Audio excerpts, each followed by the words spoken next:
I'm Sarah, a 40-year-old mother of two, wedded to my rock, John, for almost 2 decades.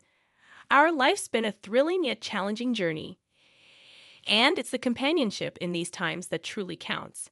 However, things took a turn with the unexpected arrival of my younger brother Tom, a 32-year-old who's still figuring life out, often making impulsive decisions. It was a typical Sunday, with our family congregating at Mom's house, a place brimming with childhood nostalgia. As we were savoring Mom's delightful roast and her tales, Tom barged in, unexpectedly accompanied by a young, pregnant woman named Lisa, his fiancée. This sudden revelation, amidst a peaceful family lunch, caught everyone off guard. Lisa, youthful and visibly pregnant, was dressed more for a party than a family gathering. This news stunned everyone, especially my kids, Emily and Max, who were curious and bewildered by their new aunt-to-be and her sparkling attire. Tom's announcement of his engagement and impending fatherhood brought a tense silence to the room, only broken by John's attempt at congratulatory words. Tom declared their plan to stay at Mom's temporarily, which visibly worried her. It was like observing someone unwittingly edge closer to a precipice. That night, John and I discussed the situation. He expressed his concern about Tom's irresponsible behavior and the strain it was putting on my mother. The following days were chaotic, with Tom and Lisa overstepping boundaries, while Mom tirelessly catered to their needs, visibly worn down by their lack of gratitude. One evening, I found Mom in the kitchen, her fatigue evident. I'd urged her to stand up for herself, but her maternal instincts towards Tom and his unborn child made it impossible for her to turn them away. I felt an overwhelming urge to confront them, to expose their exploitation of Mom's kindness, but I restrained myself. In family dynamics, love often means overlooking the obvious faults, even when it's detrimental.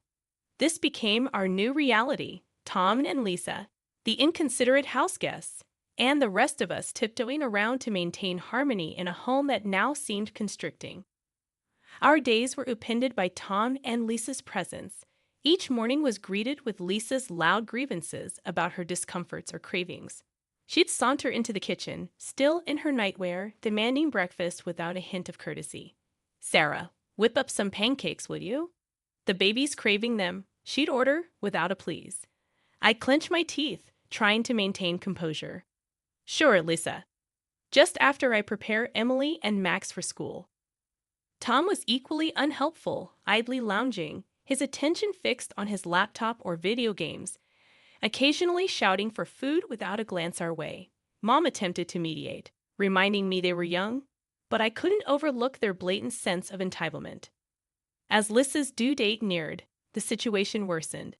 She left clutter everywhere, engaged in endless phone gossip, while dishes and laundry piled up. One day, I reached my breaking point. Finding her in the living room, feet propped on the coffee table, I confronted her. "Lisa, this isn't a hotel. You can't just expect everyone to clean up after you." Her response was a dismissive eye roll. "Chill, Sarah. I'm pregnant, remember?" Tom's defense was swift but infuriating. "Lay off her, Sarah. She's carrying my child." Mom intervened, pleading for peace, but the unfairness was glaring. She was exhausting herself for their sake, yet remained unheeded. They treated our home like a free-for-all, leaving messes and responsibilities for Mom, and even had the audacity to plan an extravagant wedding, expecting Mom to foot the bill. Their disregard for Mom's well-being became intolerable. Even after the birth of their son Alex, their behavior didn't change. One morning, I walked in to find Mom tackling a pile of dirty dishes, while Lisa idly watched TV and Tom was absorbed in his phone. I asked Mom why she was burdened with all the work, but the answer was all too familiar. The cycle of disregard and exploitation seemed endless, leaving me grappling with frustration and concern for my overburdened mother. I questioned Mom, trying to maintain composure, but her response only added to my frustration. "Lisa needs to rest, and well, Tom's busy," she said. Turning to Lisa, I pointed out her lack of contribution, but she retorted with the excuse of her recent childbirth. Tom, disengaged as ever, defended her, claiming ignorance of their hardships. I was incredulous at their audacity. Sitting idle and burdening Mom was their idea of being busy? Mom attempted to diffuse the tension, claiming she didn't mind the extra work, but my patience had worn thin. I'd argue that Mom was not their servant, but my words fell on deaf ears. Tom and Lisa continued their routine, frequently leaving the house, burdening Mom with their child, and flaunting their extravagant purchases. Discovering a receipt for an expensive dress, I confronted them about the financial burden they were placing on Mom. Tom's indifferent shrug and Lisa's smug attitude were infuriating. They saw nothing wrong in exploiting Mom's generosity. Alone with Mom, I pleaded with her to see the situation for what it was, exploitation. But her maternal instincts blinded her to their irresponsibility. I can't abandon them, especially not Alex, she said. Despite my efforts to persuade her, she remained steadfast in her belief that they needed her help. Feeling helpless, I watched the family dynamic deteriorate. Tom and Lisa continued their parasitic behavior, while Mom, ever the selfless mother, couldn't recognize the extent of their exploitation. The situation reached a breaking point when Mom suddenly fell ill. One day, she was her usual self. The next, she was bedridden and weak. I stayed by her side, offering hopeful words, but inside, I felt a growing anger towards Tom and Lisa, who were conspicuously absent, likely squandering more of Mom's resources. I expressed my outrage, but Mom's response was tinged with sadness. "They have their own lives, Sarah," she said, her voice weary. Her condition worsened, and eventually, Mom passed away quietly in the night. I was there, but Tom and Lisa were absent, likely enjoying themselves, oblivious to our family's loss. The funeral was a blur, a mixture of grief and resentment towards my absent brother and his partner. Their absence during Mom's final moments and their continued disregard weighed heavily on me, underscoring the profound disconnection within our family. I recall the moment Tom and Lisa arrived at the funeral, their appearance more fitting for a celebration than a solemn occasion. Lisa's attire was notably inappropriate, drawing murmurs from the crowd. John offered me a comforting squeeze of the hand, trying to provide some support. Post-service, Tom urgently wanted to discuss Mom's will. His insistence, so soon after our loss, left me aghast. He claimed Mom had left the house to him, a statement that seemed incredibly presumptuous and insensitive given the circumstances. My protests about respecting Mom's memory fell on deaf ears. Tom was adamant about his entitlement. The following day, I visited Mom's house to gather her belongings, but I was met by Lisa's sneering face at the door. She coldly informed me that the house was now theirs, claiming Tom had inherited everything. Tom's appearance, confirming the claim with a smug grin, sparked a mixture of anger and disbelief in me. I felt alienated, standing at the threshold of my childhood home, now claimed by my callous brother and his wife. Determined to seek justice, I found myself nervously entering the notary's office. The whole ordeal, grappling with Mom's loss, and now this dispute with Tom, seemed like a nightmare. Mr. Jacobs, the notary and an old family friend, greeted me with a solemn expression. As I voiced my doubts about Tom's claim, Tom and Lisa arrived, exuding arrogance. Mr. Jacobs began reading the will, and my anxiety peaked. When he reached the part about Tom, he announced a bequest of only $5,000 to him, a revelation that visibly shocked Tom. Mr. Jacobs then continued, to my relief and surprise, declaring that Mom had left the family home and the remainder of her estate to me. This unexpected turn of events was a small solace in the midst of our family strife, offering a glimmer of hope amidst the grief and turmoil that had enveloped us since Mom's passing. The revelation in Mr. Jacobs' office left me feeling a mix of relief and vindication. Lisa, on the other hand, was incensed, incredulous at the idea that they weren't left the house.